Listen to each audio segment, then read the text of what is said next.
दोस्तों, इस समय मैं टिकरी पर हूँ और आपको बताऊँ कि यहाँ जो है पूरे देश के अंदर आज किसानों ने रेल के जाम का फैसला किया है और पूरे देश में किसान इस समय सड़क पर हैं। जो खबरें आ रही हैं उसके मुताबिक पंजाब से लेके हरियाणा और मध्य प्रदेश ग्वालियर से लेकर के बिहार के पटना और यूपी में बलिया से लेके लखनऊ जगह जगह इस समय रेल पर किसान जमे हुए हैं और रेल का चक्का जाम कर दिए हैं। अभी मैं जब टिकरी पर हूँ तो आपको बताऊं कि यहाँ हम कुछ किसान नेताओं से मिले, उनसे बातचीत हुई। बाहर एक माहौल बनाया जा रहा है कि आंदोलन उखड़ गया है, समाप्त हो रहा है, तंबू कनात उखड़ गए हैं, लोग घरों की तरफ कूच कर रहे हैं। उस मामले में सरकार के निर्देश पर कह सकते हैं गोदी मीडिया सक्रिय हो गया है। कल जी न्यूज़ के एक पत्रकार को जिस तरह से पकड़ा गया है साजिश करते हुए, वो बताता है किस तरह से पूरा गोदी मीडिया साजिश में सरकार के साथ शामिल है। लेकिन ज़मीन पर उतरिए तो हकीकत बिल्कुल अलग है। यहाँ सारे कैंप बने हुए हैं, लोग अपने अपने कैंपों में डटे हुए हैं, सभा चल रही है और जो नियमित इनकी दिनचर्या वो भी जारी है और कहीं से भी यहाँ से हटने, पीछे जाने, वापस जाने का कोई जो है इरादा नहीं दिख रहा है। हाँ, क्योंकि अभी कटाई का दौर शुरू होने वाला है। किया जाए आंदोलन कैसे उसके साथ जारी रखा जाए, उसको लेकर के रणनीति बनाने में जुट गए हैं किसान। और उसी मसले पर हमारे साथ देखिए सुदर्शन नट जी हैं, पंजाब किसान यूनियन के नेता हैं और इनसे पूछते हैं। सुदर्शन जी, अभी आंदोलन चल रहा है, आज रेल का चक्का जाम है, वो भी अपने तरीके से सफल हो रहा है, लेकिन एक आशंका जताई जा रही है कि अभी जब कटैया शुरू हो जाएगी गेहूं की तो किसानों को वापस जाना पड़ेगा और उसके साथ ही आंदोलन खत्म हो जाएगा। इसको किस रूप में देखा जाए? देखिए, ये एक हकीकत है कि किसानों को अपनी जो गेहूं का फसल है उसको संभालना है, काटना है, अगली फसल भी बोनी है। तो इससे कोई किसान ऑर्गेनाइजेशन भुलेखे में नहीं है कि हमको काम भी करना है और हमको इन कानूनों को रद्द कराने के लिए लड़ना भी है। तो हम इस प्रचार को एक सरकारी तंत्र का प्रचार समझते हैं जो लोगों में भ्रम फैलाने की कोशिश करता है। वो पहले बार नहीं कर रहा, वो 26 जनवरी के बाद भी उन्होंने किया। हर मौके पर वो पंडाल में जब अभी लोगों का जुटना शुरू होता है तो खाली पंडाल की फ़ोटो खींचकर छापते हैं, देखिए पंडाल खाली है। और हमारे पंडालों में हज़ारों किसान मंच के सामने रोज़ जुटते हैं और काम करते हैं। ठीक है, हमारे गांव हर जगह पंजाब, हरियाणा, राजस्थान, उत्तर प्रदेश सब लोग अपने अपने लेवल पर इस बात को मैनेज कर रहे हैं कि कैसे काम भी करना है और लड़ना भी है। दोनों काम कैसे साथ साथ किए जाएंगे। तो गाँव के गाँव अपने लोगों की ड्यूटी लगा रहे हैं कि कुछ लोग मोर्चे पर डटे रहेंगे एक एक हफ्ते के लिए, बाकी लोग अपना काम खत्म करने के बाद फिर आएंगे ताकि मोर्चे की स्ट्रेंथ भी कम ना हो और हमारा काम भी निपटे। ये प्रचार बिल्कुल बेहुदा है कि मोर्चे खाली हो गए हैं। आप कोई भी देश का आदमी, कोई भी नागरिक अगर आकर देखेगा मोर्चे पर, वो देखेगा कि आज भी टिकरी पर मंच से लेकर 22-30 किलोमीटर तक ट्रैक्टर ट्रालियों की कतारें, उनके कैंप, उनके टेंट वैसे के वैसे बरकरार हैं। हर जगह लोग सुबह से शाम तक एक्टिव हैं। लोग लाइब्रेरियों में किताबें पढ़ रहे हैं, खाना बना रहे हैं, मंच पे लीडरों के भाषण सुन रहे हैं, अपने कपड़े धो रहे हैं। जो रूटीन के काम है वो करते हुए आंदोलन में शामिल है और आंदोलन में शामिल रहेंगे। ये हमको पूरा यकीन है। जो लोग किसानों की नेचर को नहीं जानते वही लोग ऐसी बातें करते हैं। जहाँ सरकार का जो मतलब मान लो फल्स प्रोपेगेंडा है उसमें उसको फैलाने का काम करने वाले लोग ऐसी बातें। गेहूँ की कटाई का खत्म हो जाता है क्योंकि यहाँ मैकेनाइज्ड खेती है, आमतौर पर हार्वेस्टर कंबाइन से कटाई होती है और बड़ी जल्दी होती है। तो ये काम करना ज़रूरी है, इसको हम डिले नहीं कर सकते। पर इसके दौरान हमने ये तय किया है और मोर्चा इसका ऐलान भी करेगा जब मीटिंग होगी कि हर गांव उसके हमारे जो हिस्से होते हैं उसको आप वार्ड बोलिए, मोहल्ला बोलिए, कि हर मोहल्ले से कम एक ट्रैक्टर, 2 ट्राली और 10 से 15 लोग हर वक्त मोर्चे पर हाजिर रहें। जो लोग मोर्चे पर हाजिर हैं उनका काम पीछे गाँव के जो लोग हैं मिलजुल कर, जथेबंदियों के लोग, पंचायत के लोग वो मैनेज करेंगे कि उसके परिवार को ट्रैक्टर ट्राली मिले काम के लिए और उसके काम का कोई नुकसान ना हो। तो मिलजुल कर उसका काम भी करना है और मोर्चे पर भी हाजिरी बढ़ाई रखनी है। पंजाब के जैसे 13,000 से ज़्यादा गांव हैं, तो इसका मतलब कम से कम 28-30 हज़ार ट्रैक्टर हमारे पंजाब के रहेंगे, हरियाणा के ट्रैक्टर रहेंगे और जितने ट्रैक्टर हैं ये ट्रैक्टर बने रहेंगे। और अब हम करने वाले हैं कि मान लो नौजवानों को सद्दा देंगे, एक दिन नौजवान मोर्चे पर आएंगे, उस दिन नौजवानी मंच चलाएंगे, नौजवानी बोलेंगे। 8 मार्च को औरतों को सद्दा देने का योजना है हमारी कि जो स्त्री दिवस है वो मोर्चे पर मनाया जाए, महिलाएं बड़ी संख्या में जहां पर आएँ। ऐसे ही 27 तारीख को शहीद चंद्रशेखर आज़ाद का शहीदी दिवस है, 27 फरवरी को, वो भी हम मनाएंगे। सरदार अजीत सिंह का जो जन्मदिन है 23 फरवरी, वो भी मनाएंगे। तो ये सारा मतलब मोर्चे की हिम्मत, मोर्चे की नयापन, मोर्चे की ताकत ये बनी रहेगी। अभी सुखजिंदर जी, आप सुदर्शन जी, अभी आप पंचायतें कर रहे हैं, पंचायतें दिखाया गया कि आप पंजाब से निकले, हरियाणा, पश्चिम उत्तर प्रदेश और राजस्थान तक गए और कुछ महाराष्ट्र में कुछ अभी पंचायतें हुई हैं। तो उससे बाहर जो बाकी स्टेट्स हैं, मध्य प्रदेश है, यूपी है, बिहार है या पश्चिम बंगाल या उड़ीसा, क्या इस तरफ भी जाने की योजना है या क्या सोचा जा रहा है इसके बारे में? देखिए, जहाँ पर पंचायतें कोई मोर्चा अपनी ताकत लगाकर नहीं कर रहा, इन स्टेटों में जनता में इतना आभार है कि अपने सत्र पर, चाहे वो खाप पंचायत वाले हों, चाहे वो पंजाब की पंचायतों वाले हों, वो अपनी पहलकदमी पर खुद ही इकट्ठ कर रहे हैं और लीडर लोगों को सिर्फ बोल रहे हैं कि आप आइए टाइम पर और बोलकर जाइए, भाषण देकर जाइए। मगर जिन स्टेटों में आंदोलन अभी उस सत्र पर नहीं गया, उनके लिए हम यत्न कर रहे हैं कि उन स्टेटों में भी ऐसे, चाहे वो यूपी है, बिहार है, बंगाल है या दूसरी स्टेटें हैं, वहाँ भी नीचे तक एजुटेशन को ले जाने के लिए वहाँ के जो स्थानिक संगठन हैं, वहाँ की पंचायतें हैं, उनसे तालमेल करके वहाँ भी आंदोलन को ज़मीनी सत्र पर मजबूत किया जाए। इसके लिए मोर्चा सोच रहा है और आने वाले दिनों में इसके बारे में कोई विस्तार से योजना बनाई जाएगी। आप कुछ बताना चाहेंगे खेती वाले मोर्चे पर जो प्लानिंग है और उसको मिलजुल के कैसे जो है हल कर लिया जाए और यहाँ आंदोलन भी चले, इसके बारे में कुछ कहना चाहेंगे? पहली बात तो ये अकेले किसान का तो है नहीं, आप बोल रहे हो कि किसान पीछे जा रहे हैं। जिस दिन सारे जो भी जुड़ा हुआ है इस चीज़ से, क्योंकि खेती भी अकेले किसान का नुकसान नहीं करेंगे, ये हर घर का नुकसान करेंगे। जिस दिन लोगों को इस बात का पता चल गया, उस दिन आप कह रहे हो ना, यहाँ पे खरीदने की जगह नहीं मिलेगी। ये क्योंकि लड़ाई किसान को तो कुछ ना कुछ उसका घर का गेहूँ, चावल, तेल, हर चीज़ घर की है और जो रसोई में हर चीज़ खरीद के लाता है ना, उसको पता चल जाएगा। जिस दिन उसको पता चल गया ना, तो ये मोर्चा दुगनी रात को तरक्की करेगा और बढ़ जाएगा आपका, और बढ़ जाएगा। जिस दिन लोगों को ये समझ आ गई कि ये अकेले किसान की लड़ाई नहीं है, ये हर घर की लड़ाई है, तो किसान आंदोलन से जन आंदोलन में तब्दील हो जाए। हाँ, सारे दूसरे हिस्से भी इससे जुड़ जाए।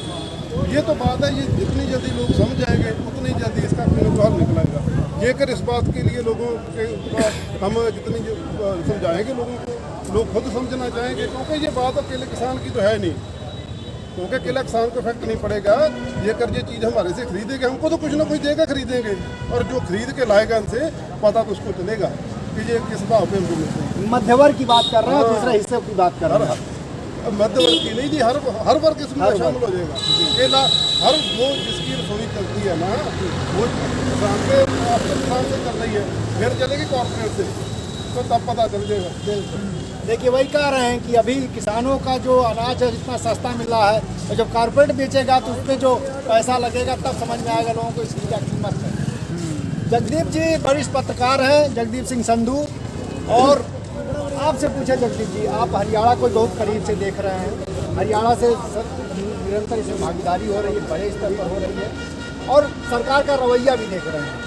अभी हम तत्काल अभी जो जानना चाहेंगे हरियाणा के बारे में, ये जो किसानों की मोर्चेबंदी है, क्या अभी जो कटैया का दौर आ रहा है उससे कुछ नुकसान हो सकता है?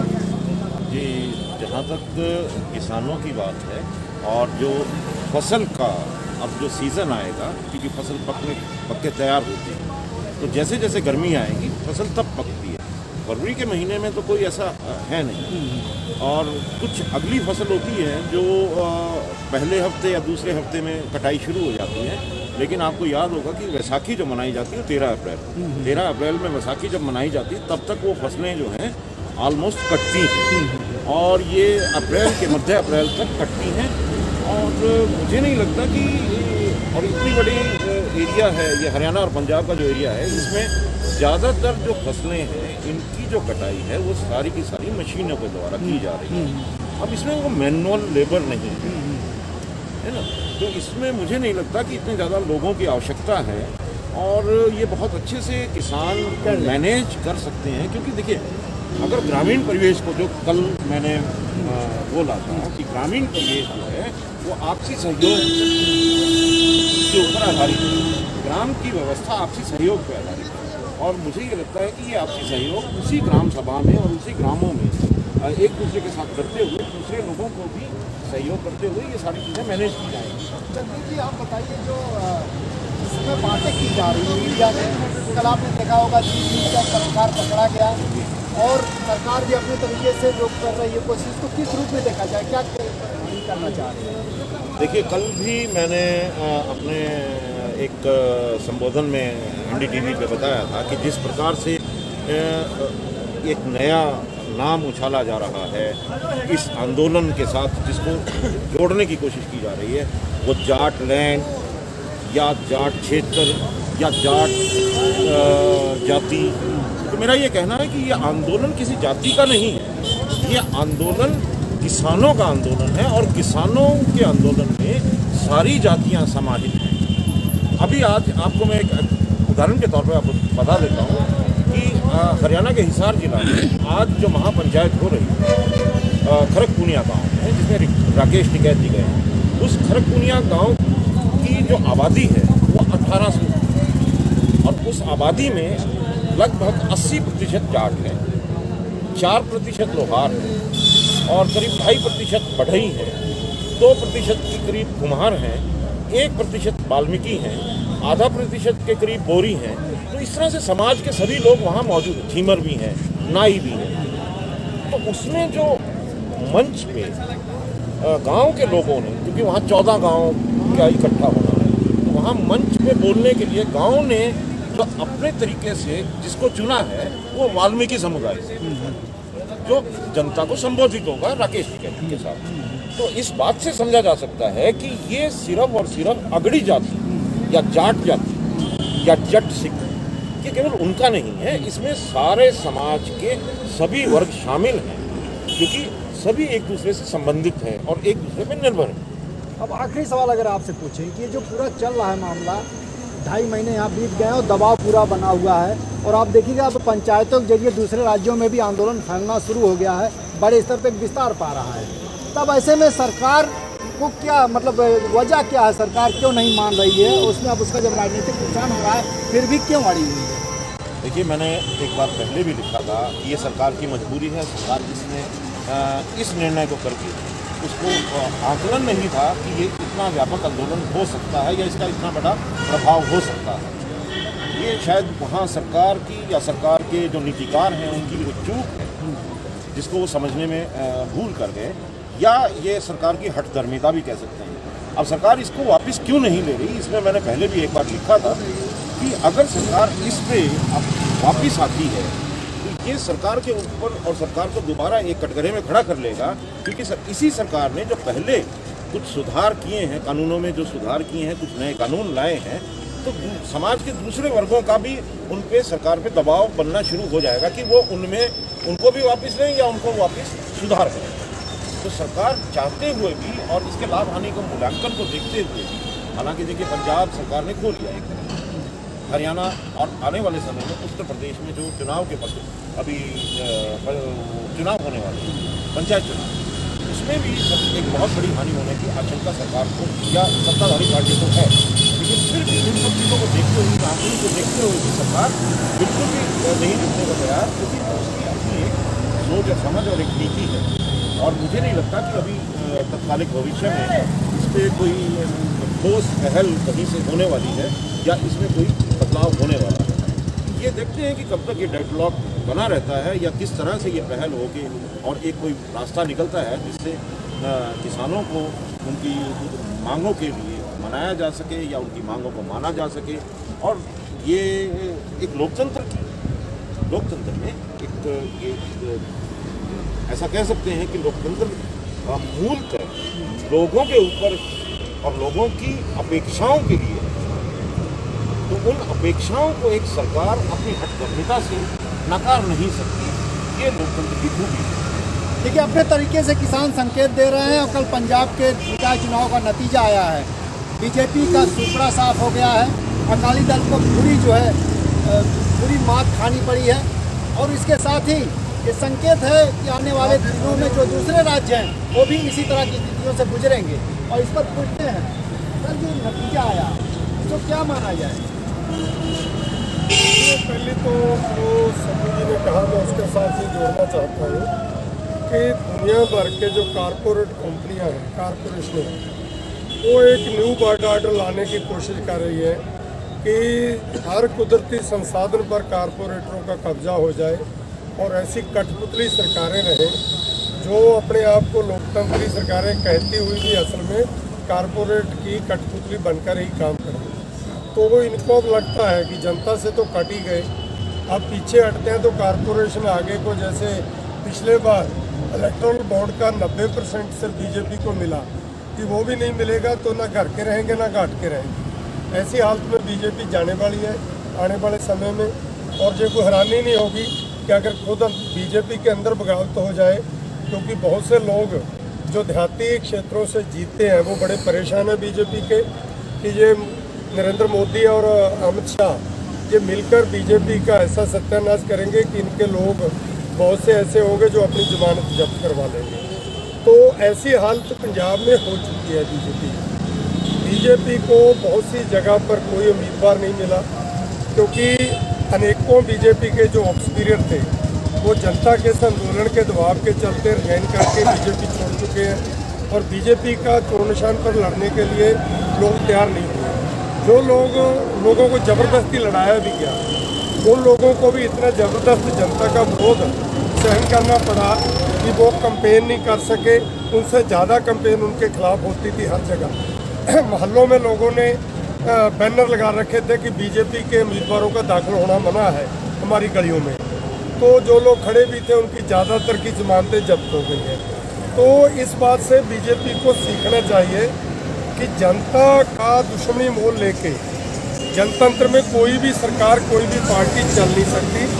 तो ऐसी हालत अगर वो नहीं चाहते कि दूसरी जगह भी उनको हो, तो उनको जनता की जो बात मान लेनी चाहिए, नहीं तो इनका हशर जैसा पंजाब में हुआ दूसरी जगह भी ऐसी होगा। अच्छा, एक बार अगर आप लोगों से पूछें, अभी सरकार को लग रहा है कि जब कटैया शुरू होगी फसल की, उसमें किसानों घर वापस जाना पड़ेगा, उसमें आंदोलन उखड़ जाएगा। क्या ऐसा कुछ होगा? नहीं होगा, ना होएगा, ऐसा कुछ नहीं होगा। आप यहीं रहेंगे? और कैसे अपना खेत कैसे मैनेज करेंगे, कैसे कटैया होगी? वो आप भैन भरा से कर लांगे, आपस में मिल करके आप लोग कर लेंगे। वो वह कर दे। सारे लोग यही राय है जो बोल रहे हैं, सब लोग यही राय रखते हैं। मतलब इसको आप छोड़ेंगे नहीं, छोड़ देंगे इस अड्डे को आप छोड़ेंगे? आगे की रणनीति ये तैयार हो जहाँ जहाँ भी इलेक्शन आएगी, जहाँ भी इलेक्शन आएगी किसी भी स्टेट में, ऐसी रणनीति हम अपने नेताओं के साथ बनाएंगे कि वहाँ पर जाके यही प्रचार करेंगे कि जो हाल पंजाब में किया हर स्टेट में इनका ये हाल होना चाहिए। इनको हर लोगों को बताएंगे कि ये सरकार रही तो और भी ज़्यादा नुकसान करेगा आगे आने वाले टाइम में।